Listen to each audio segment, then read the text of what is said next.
Every weekend in Uganda and across the world, sports is one of those things that is hard and waited for. Today, our discussion is going to be about sports law. To make sense of sports law, my guest today is a specialist in that field, Mr. Mnabi Phil. He's a partner with Diadem Advocates. He's going to make us specialists too. The non-lawyers, the players, the staff at the different sports clubs and federations. It is this podcast that you shouldn't skip. Ladies and gentlemen, allow me to welcome Philip. Thank you, Alex. Welcome to the show. Thank you. So Philip, Yes. tell us more about you. Specialist that you said is overrated. No, you're not overrated, my friend. But the issue is I'm Nabi Philip. I'm a partner with Diadem Advocates. My area of specialty in the law is sports law. I chose it as a niche. I'm on different committees. I'm on the ELS, East African Law Society Sports Law Committee as vice chairperson. I'm a member on the Uganda Law Society Sports Law Committee, and I have championed the cause for many of the practitioners and non-lawyers to appreciate that there is a branch of sports law. I've done this through different webinars and workshops. Yeah, actually, you moderated the last one that we had in December. Yeah, but I've also done in the region. It was a very good discussion. Yeah, okay. Yeah, I've been to Tanzania. I've been to Kenya, trying to see that we champion this cause. When I said specialist, it was not overrated, my friend. Thank you. So, Philip, tell us about what is sports law. Let me start with your introduction. You said every weekend people are waiting for sports. But I think every day people are doing sports. But what is the nature of sports that they are doing? We have amateur sports, which is for the national teams, like Uganda Cranes, Uganda Bombers, the boxers, She Cranes, the netballers. Those are doing amateur sports. It's non-profit, but it's for the pride of your country. Then we have sports for leisure. People who play sports in the evening, people who run. There's a developing system of turfs. Yeah, so that is for leisure. Swimming, that is leisure. I know my people in Nigeria. Yeah. Then we have sports complex. Yeah. Then we have sports for professional sports, like you hear transfers, football transfers, boxers like Anthony Joshua. Those are playing professional sports. Sports that you earn something out of. So that is the nature of sports. But then what we need to understand also is that there are laws that govern those sports. Now that is what we call sports law. Philip, you help us understand. A KCCA player is paid, and a national player is paid. But you're categorizing KCCA as amateur? Professional. So KCCA is professional? I play for a certain team X, so I'm professional. Okay. National players, until recently when we had the new law, they were not paid. They were only facilitated. Now the new law in Uganda recognizes that if you participate for your country and you win a medal at the international level, you should be given a stipend for life. Yeah, that is in the new Sports Act. Which is good. Yeah. But sports law broadly, to speak broad and wide, is about regulating sports, like sports contracts, sports and human rights, sports and employment, sports and agency. The agents also have rules that govern their business. So that is the bigger aspect of sports law. It's a lot of things: contracts, player contracts, club advisory, federation advisory. All that is into sports law. Yeah. What then are the opportunities that are brought by the sports law? A lot of opportunities, like I'll say. I'll start with what you know me for. Yeah. I have networked a lot in sports law. So networking is one opportunity you can use as a lawyer to get into sports. It puts you out. The sportsmen know you, newscasters know you, players know you, the associations know you. But then there are also opportunities as a lawyer. Litigation. There have been cases going to court because of sports law. Advisory at association level, club level. Today we know that FUFA requires to have certain requirements for a club to be in Super League. So what does that mean? It means that there is a lawyer out there who handles that business. You get it? So there are a lot of opportunities. So the Before, people federations, didn't know so much about sports law, but it has been here. It has been here. And people like arbitration. We have Ugandans who are doing advisory and arbitration on sports-related matters. So all those are opportunities. And so, which also means that the non-lawyers also have now the opportunity to because now when you know the law and you also have the lawyers who are going to help you, it means that you can easily get help. Like you said, the essence of this law podcast is to make people appreciate. Yes. Non-lawyers, like most of our athletes, sign contracts when they don't understand what they are signing. We have coaches who are hired and fired. You're hired today, a club plays badly, you signed a contract for 2 years. And most of them but just after keep you quiet. have lost, they just send you off by phone call. Why? Because the club is for the manager, is for the boss. So all that, there's a lot of infringement. So there are so many issues arising out of it that people need to appreciate. Human rights issues. We have gender sensitive issues now. Someone says transgender now. What do you do? Where do you go? A club is stopping you. We had a weightlifter who got lost in Japan. Actually, as you're going to continue from there, you're now going to tell us about resolution of the disputes, but you can continue with resolution will come. But like I was saying, non-sportsmen and sportsmen, non-sportsmen like administrators need to know that they have employment rights. You're not just hired and fired. You're an administrator in a club or in a federation. You have your rights. So sportsmen also need to know their rights. I was giving an example of the weightlifter. He got lost in Japan, came back, he was arrested. He made his case clear. After that, he was actually banned for a period. It is until recently that he has been allowed to go and participate in the forthcoming All Africa Games. But this was a talented boy. He didn't know what to do. So all those are opportunities. Seek out for a lawyer, seek for legal advice. Even you, a lawyer, seek out for advisory matters. So the scope, the resolution then is arbitration, mediation.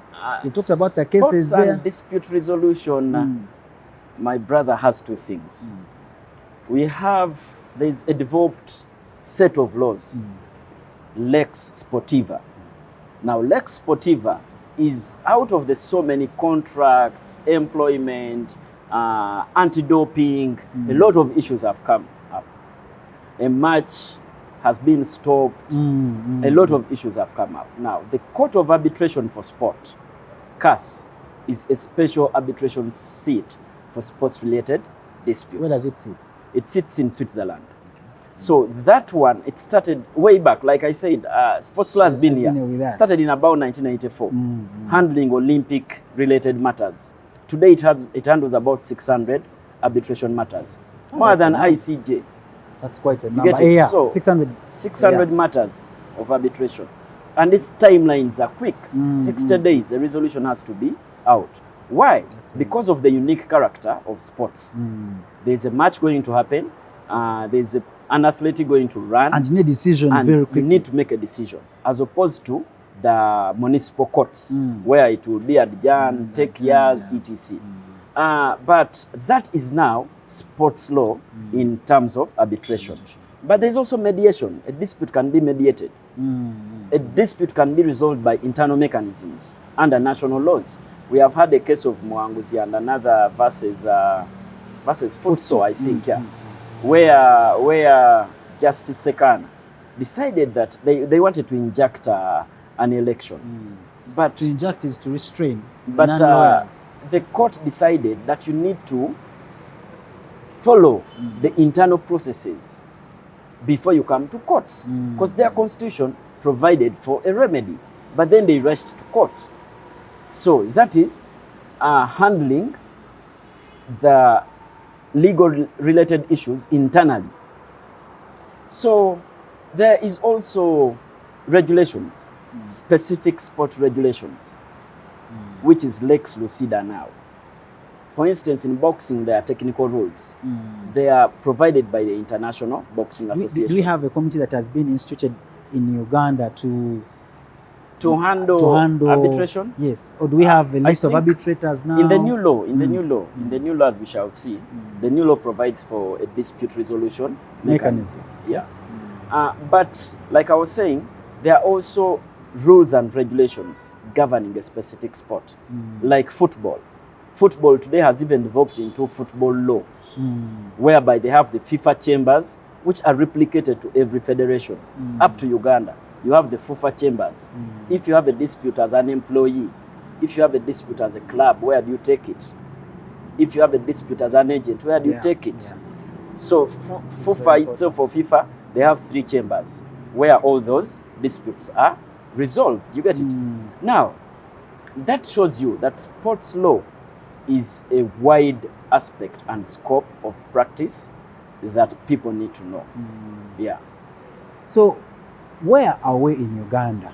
Where are we in Uganda? I'll first take you back. We previously had a law that dated back in 1964, the Sports Act. It had been made in 1964? Yeah, it was a colonial law. It has been on the shelves and it had not captured so many things. So today, we are in 2023, of course, bills were presented before the past physical activities sports bill, then the national sports bill, which were debated and consulted upon widely.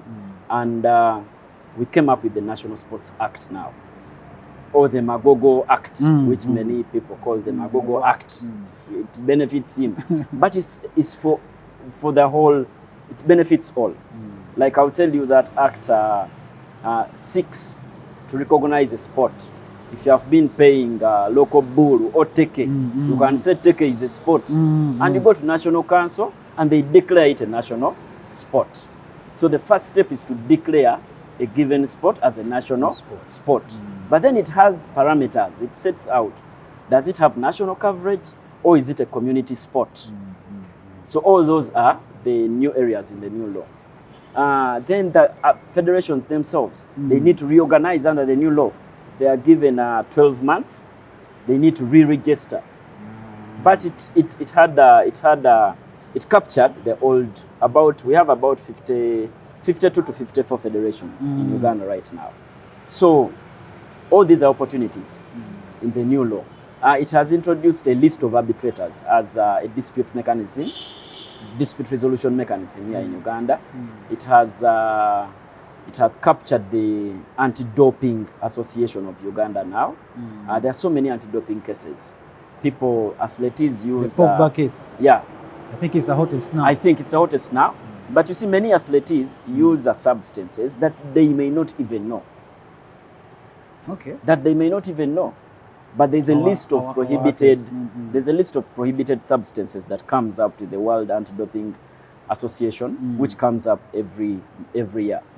So you find yourself taking Morondo and you are yet it has been enhancing your performance. Yet it has been illegalized. So when you go for a test and you fail the test, that is when anti-doping comes in. Our sportsmen need to take note of that. Yeah, but there's a funny case of an athlete who said for him he just kissed. He kissed someone who had used. Was it the substance? The substance.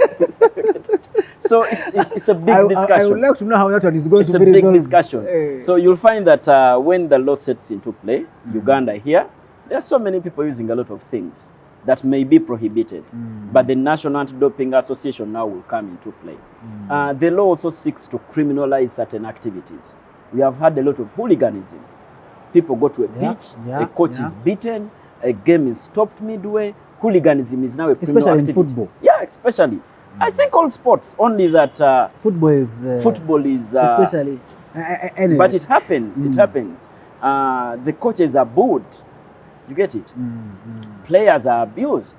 So hooliganism is now an offense. It's a criminal offense under the Act. Match fixing. So it's not enough now for people to say, we're at a sports game, that is part of it. No. Now I'll tell you a unique thing. Match fixing. You have had, we've had match fixing into so many games here. There was a game, I think, in northern Uganda there. They played, and in the last minute, 4 goals were scored.